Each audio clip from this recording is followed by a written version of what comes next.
Ex-Nazi train command officer reveals POW cars filled with harassed women, the Reich never registered, February 9, 1945.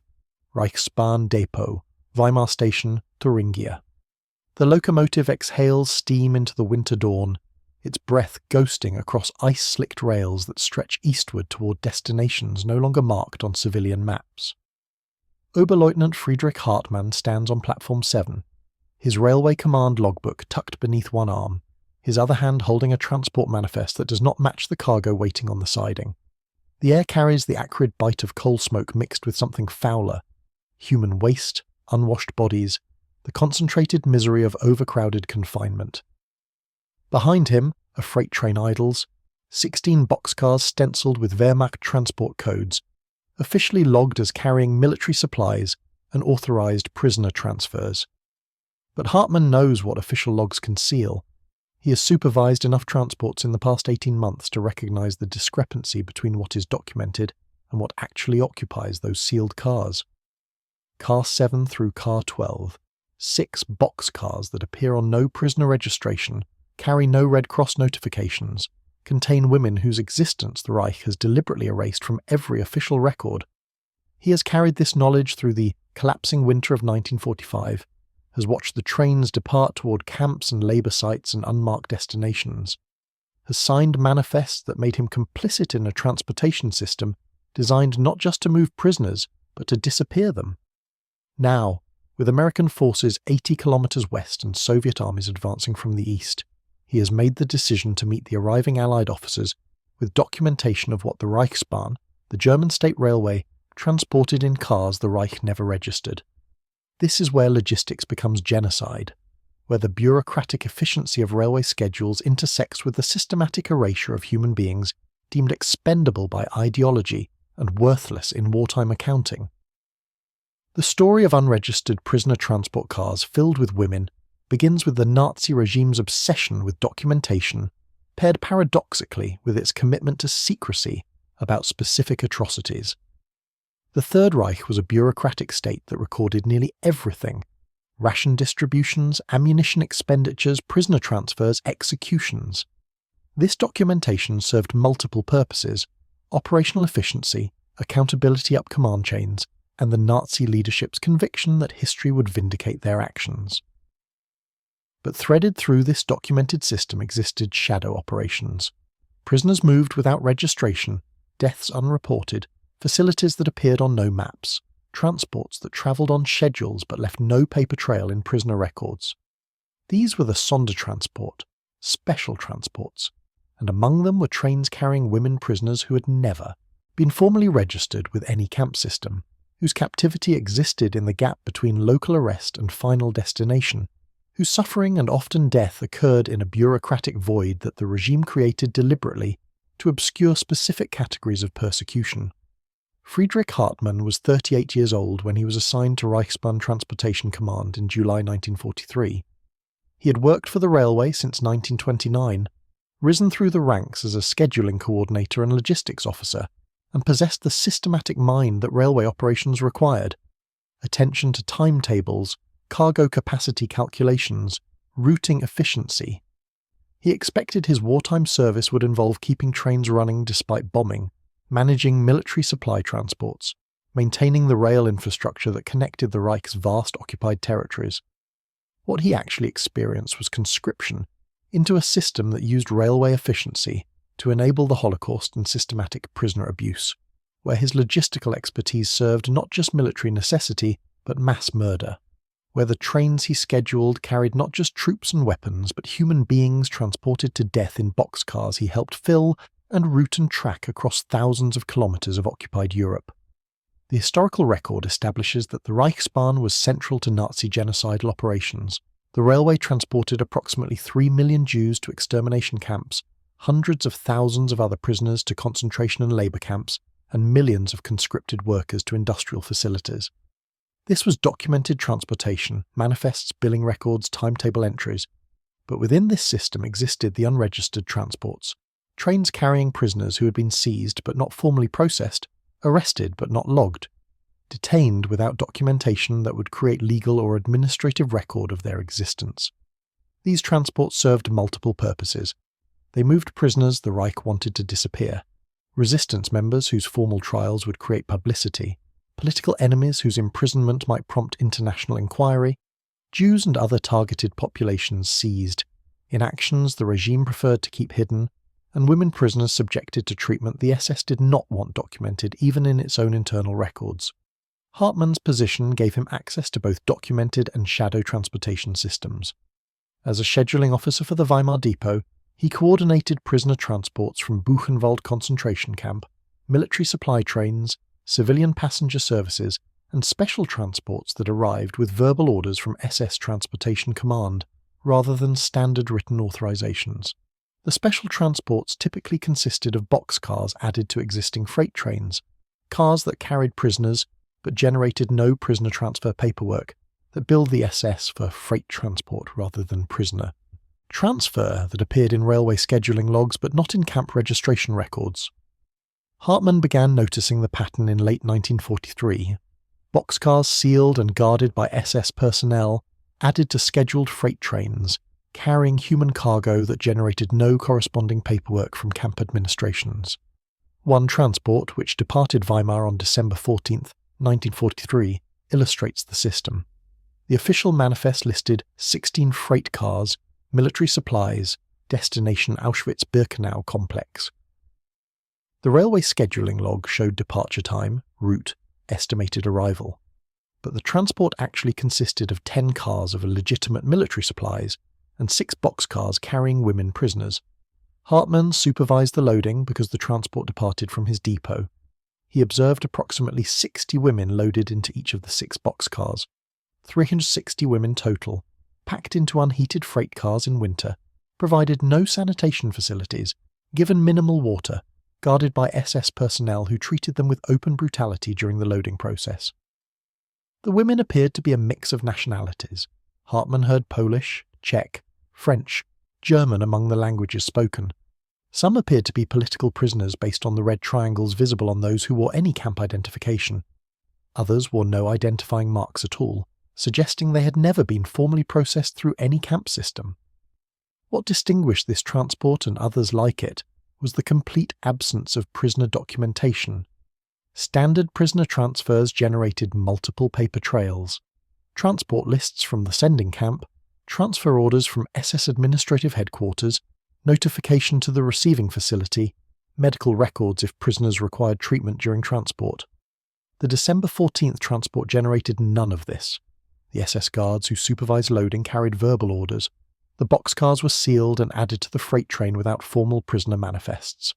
The transport departed on schedule, arrived at Auschwitz 3 days later based on railway tracking records, and disappeared into the camp system or into mass murder without any documentation that 360 women had been aboard. Hartmann began documenting these transports in a private ledger starting in January 1944. He recorded dates, car numbers, estimated prisoner counts, destinations, SS personnel in charge. He did this not from moral clarity, he would later admit this, but from the bureaucratic instinct that discrepancies between reality and official records represented dangerous exposure if the system ever faced accounting. He was protecting himself through documentation, but the ledger he created became evidence of the systematic use of unregistered transports to move women prisoners the Reich wanted disappeared. The women in these unregistered cars came from multiple sources. Some were arrested in mass reprisal actions, after partisan attacks, after sabotage incidents, after resistance. Operations, seized from villages and towns without formal charges or processing, loaded into trucks and delivered to railway depots for immediate transport. Others were taken from small detention facilities, local jails, Gestapo holding cells, women who had been arrested but not yet formally transferred to the concentration camp system, whose paperwork was pending or lost or deliberately never generated. Still others were Jewish women seized in actions that occurred after major deportations when smaller populations were rounded up in operations the regime preferred to keep invisible even in its own records. And some were women from occupied territories, particularly in the east, taken as reprisal hostages or labour conscripts, transported into the Reich with no documentation that would acknowledge them as prisoners entitled to any protections under international law. The harassment these women experienced began before transport and continued throughout. Hartmann's ledger includes notes about conditions he observed during loading. Women forced to strip for delousing procedures conducted in public view on railway platforms, guards deliberately destroying personal possessions and documentation. Prisoners tried to bring systematic verbal abuse and physical intimidation designed to establish absolute powerlessness. The boxcars themselves became instruments of suffering, sealed freight cars designed to carry 40 people maximum, loaded with 60-80 prisoners, unheated in winter, unventilated in summer, provided single buckets for sanitation that overflowed within hours, given water irregularly if at all. Transports that took multiple days, as eastern routes often did, meant confinement in these conditions for 48-72 hours, resulting in deaths from dehydration, exposure, or medical emergencies that received no treatment. One entry in Hartmann's ledger, dated June 22, 1944, describes a transport that departed towards Stutthof camp near Danzig. Special Freight Edition, 8 cars, approximately 400 cold women prisoners, no manifest. Loading conducted with excessive brutality by SS guards from Buchenwald. Heard screaming from sealed cars for 3 hours after departure, until train was beyond audible range. Cars provided no visible water supply despite summer heat. Route scheduled 56 hours. Expect significant casualties on arrival. The entry's clinical tone, Hartmann writing as logistics officer calculating transport efficiency, could not hide the documented reality. He knew the transport conditions would kill prisoners, and the transport proceeded on his watch, on schedules he maintained, using rail resources he managed. The historical documentation of this system exists in fragments, because the Reich's purpose was precisely to avoid documentation. But fragments survived. Hartmann's ledger, testimony from railway workers, survivor accounts from women who endured these transports and lived to describe them, Allied investigation reports after, liberation of camps, and occasionally captured German documents that obliquely reference unregistered prisoner movements. A December 1944 memorandum from SS Transportation, command to regional railway authorities, captured in Reich Security Main Office files, instructs that prisoner transfers conducted under special authorization require simplified documentation, railway scheduling entries sufficient, full manifests not required for security reasons. This bureaucratic language created the framework for the disappearance system. Prisoners moved on trains that left scheduling records but no prisoner records, enabling the regime to transport hundreds of thousands, while obscuring their existence from any accounting system that might prompt questions. The symbolic object that recurs through this history is the railway car itself. The standard German freight boxcar, the Güterwagen, wooden construction on steel frame, sliding doors on each side, capacity marked as 40 persons or 8 horses. These were ordinary freight cars used throughout Europe for agricultural shipments, industrial supplies, military logistics. The Nazis transformed them into instruments of the Holocaust and systematic persecution, loading them with human beings in conditions that violated their design capacity and any humanitarian standard, sealing the doors with wire and locks, sending them across hundreds of kilometers to destinations the occupants did not know and often would not survive. The boxcars were neutral objects: wood, steel, paint, stenciled markings. But the choice of how to use them, what to load into them, under what conditions, toward what destinations, those choices transformed ordinary freight cars into mobile prisons and often mobile death chambers. Hartmann's transformation came not suddenly but through accumulation.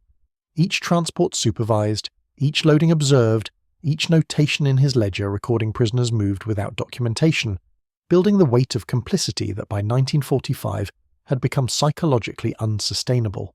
He described this in his post-war testimony. The first transport I observed, I told myself I was railway staff, not SS, not responsible for prisoner treatment, only for train scheduling. The 10th transport, I recognized this was a lie, but continued telling it. The 50th transport, I began keeping the ledger because I understood that claiming ignorance would not be credible, that documentation of what I had witnessed might be my only defense. By the 100th transport, I understood that there is no defense, that efficiency in service of atrocity is complicity, that I had spent 2 years helping disappear human beings by moving them on trains I scheduled to destinations where they would be murdered or worked to death. The unregistered prisoner transport system intensified as the war's end approached. Between January and April 1945, as camps were evacuated ahead of Allied advances, the Reichsbahn transported hundreds of thousands of prisoners westward and southward, away from approaching armies. Many of these transports were documented. Formal evacuation orders, prisoner lists, receiving camp notifications. But mixed among them were the shadow transports, boxcars filled with prisoners who had never been formally registered, whose existence the collapsing Reich was erasing as it retreated. Hartmann's ledger from this period records increasing frequency of unregistered women's transports. From his Weimar depot alone, he documented 17 such transports between January 15th and April 10th, 1945, carrying an estimated 4,200 women to destinations including Ravensbrück, Bergen-Belsen, Theresienstadt, and several locations his notes list only as unknown SS verbal orders. One transport from this final period, departing March 28, 1945, never reached its destination. Hartmann's ledger notes, special transport, 7 cars, approximately 420 women prisoners, no manifest, destination Bergen-Belsen. Train departed 0640, bombed by Allied aircraft near Kassel approximately 1300. All cars destroyed. SS guards abandoned site. No rescue attempted for prisoners in sealed cars. Estimated total casualties. The entry documents mass murder by omission. Prisoners locked in boxcars, train bombed, guards fleeing. No effort made to open the sealed cars and allow prisoners to escape the burning wreckage. The absence of prisoner manifests meant the deaths generated no official record. The women erased not just from bureaucratic documentation, but from existence itself. The historical evidence for the scope of unregistered women's transports is incomplete by design, but survivor testimony and captured documents allow estimates.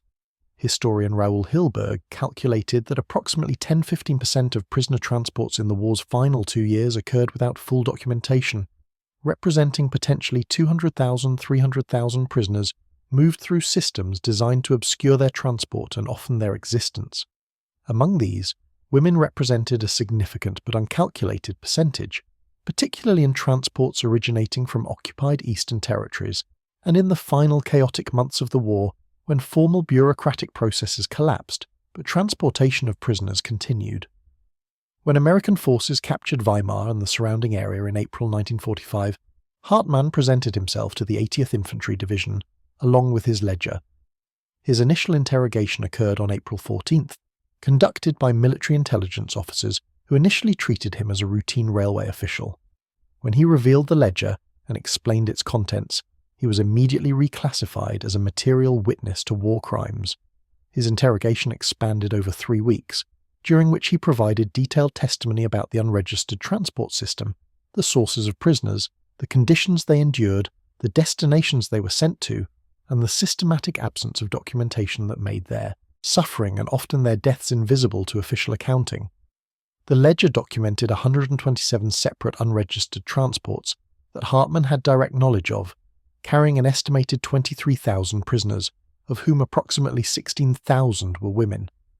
These numbers reflected only transports through his Weimar depot over 18 months, a single node in the vast Reichsbahn network.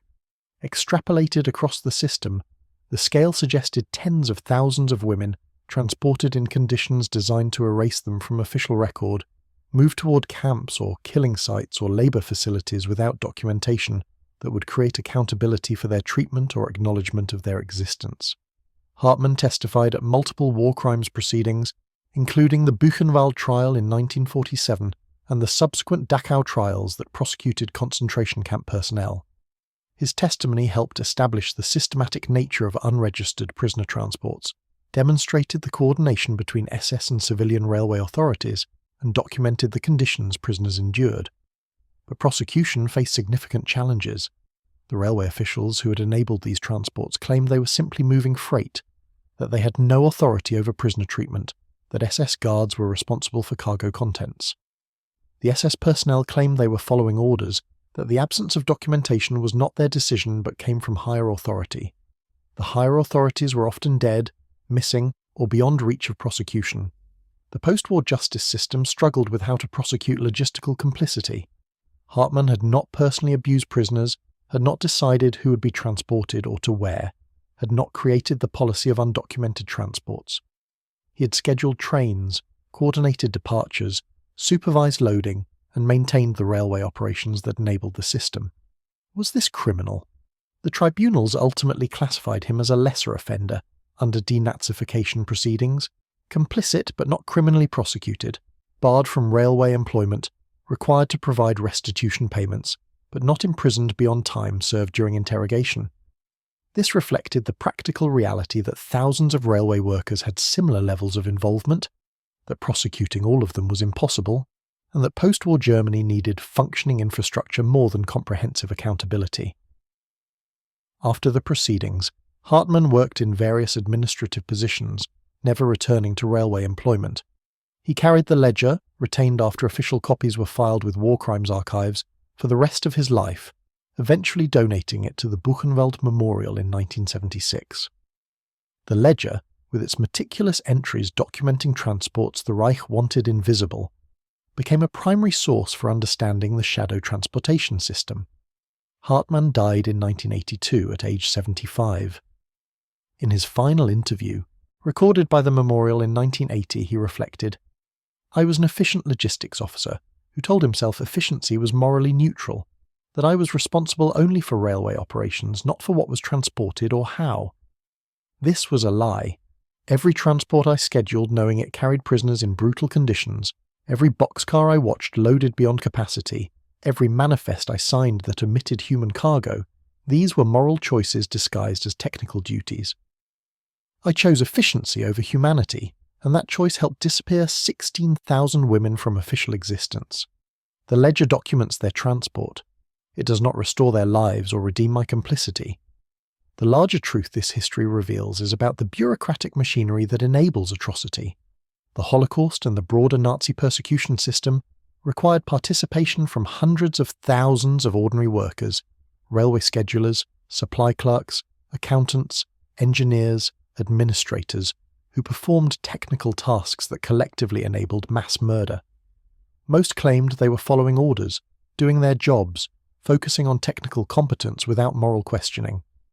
But every technical task was also a moral choice: to schedule the train or refuse, to load the boxcar efficiently or object to conditions, to maintain the records or sabotage the system. Hartmann and thousands like him chose efficiency, chose professional competence, chose to tell themselves that technical duty absolved moral responsibility. The American abundance that serves as symbolic contrast in many WW2 narratives appears here as inverse. What was abundant in the Nazi system was not material prosperity, but systematic cruelty implemented with bureaucratic efficiency. The Reich had abundant railway capacity, abundant logistical expertise, abundant technical competence in transportation systems. It directed that abundance toward moving millions of people to death or slavery, using the same technical precision that built the Autobahn and the pre-war passenger railway system. The contrast with Allied systems was not primarily material but moral, a foundational commitment, however imperfectly implemented, that logistics and technical systems should serve human dignity rather than destroy it, that efficiency is not an end in itself but must be constrained by humanitarian principles. The epilogue is this: the boxcars survive, some of them. Several German freight cars used in prisoner transports are preserved at memorial sites: Auschwitz, Buchenwald, Dachau, the United States Holocaust Memorial Museum. They stand as testimony, their wooden walls and sliding doors intact, their capacity markings still visible, 40 persons or 8 horses, silent witnesses to the transformation of ordinary freight equipment into instruments of genocide. Visitors can enter these cars, can see the confined space, can try to imagine 80 people locked inside for days without sanitation or water or heat. The imagination fails. The reality of what occurred in these spaces exceeds what preserved artifacts can fully convey. Hartmann's ledger survives as well, digitized and available through the Buchenwald Memorial Archives. Each entry documents a transport, date, car count, estimated prisoners, destination, conditions observed. The clinical notation cannot hide the reality documented. Thousands of women moved in brutal conditions toward camps and death. their transport occurring in the gap between official systems, their suffering and often their deaths, recorded only in a logistics officer's private accounting. The ledger was created for self-protection, maintained through complicity, surrendered too late to save anyone it documented. But it preserved evidence that the Reich wanted erased, testimony to transportation that occurred without registration, witness to the systematic disappearing of women prisoners through a railway system that moved them efficiently toward destinations where they would be murdered or worked to death without official record of their journey. In 2025, 80 years after Hartmann stood on Platform 7 with his manifest and his knowledge of what the manifest concealed, historians and memorial educators use his ledger to teach about logistical complicity, about the participation required from ordinary workers to enable extraordinary evil, about the moral failure of claiming technical duty absolves responsibility for atrocity. The railway cars he scheduled continued running after the transports he documented, continued carrying freight and supplies, returned to civilian service in post-war Europe, eventually retired and replaced with modern rolling stock. The rails still run through Weimar, trains still arrive and depart, the platform numbers are the same.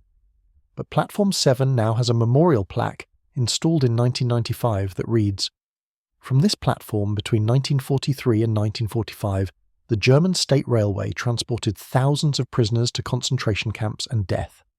Many were moved without registration, their transport documented only in railway schedules, their suffering and death occurring beyond official record. This memorial acknowledges their existence, honours their memory, and serves as a reminder that logistical efficiency in service of atrocity is not neutral duty but criminal complicity. The truth the unregistered transport cars teach is uncomfortable for anyone who works in complex systems, logistics, administration, technical services, where individual participation seems small and distant from ultimate outcomes. Hartmann was one scheduling officer at one depot, managing transportation that was a tiny fraction of the Reichsbahn's total operations. But his tiny fraction transported 23,000 prisoners, 16,000 of them women, most disappearing into the camp system or death without official record. Multiplied across thousands of similar officials at hundreds of depots across occupied Europe, the tiny fractions became the machinery that enabled genocide. The choice available to each official was not to stop the Holocaust. No individual had that power. The choice was whether to participate efficiently or refuse at personal cost. Hartmann chose efficiency. Many chose refusal. Railway workers who sabotaged schedules, who lost orders, who warned prisoners, who provided water against orders, who chose humanity over technical duty despite the risks. Their choices cost them positions, sometimes freedom, occasionally lives. But they did not spend decades carrying ledgers documenting their complicity in the disappearance of thousands. The boxcars stand in memorial sites, empty now, their purpose transformed from transportation to testimony.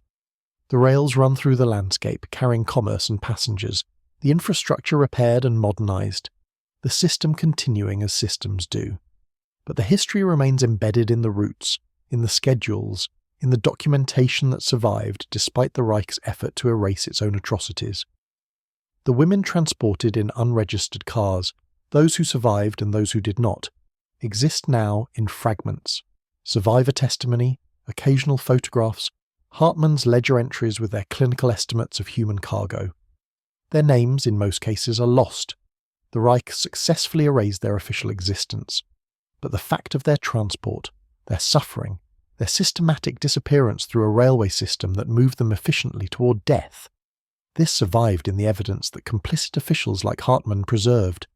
Testimony that 80 years later continues to speak about what occurs when technical competence is separated from moral courage, when efficiency becomes the measure of success regardless of what is being efficiently accomplished, when human beings become freight-loaded into boxcars that leave scheduling records but no acknowledgement of the lives they contained and destroyed.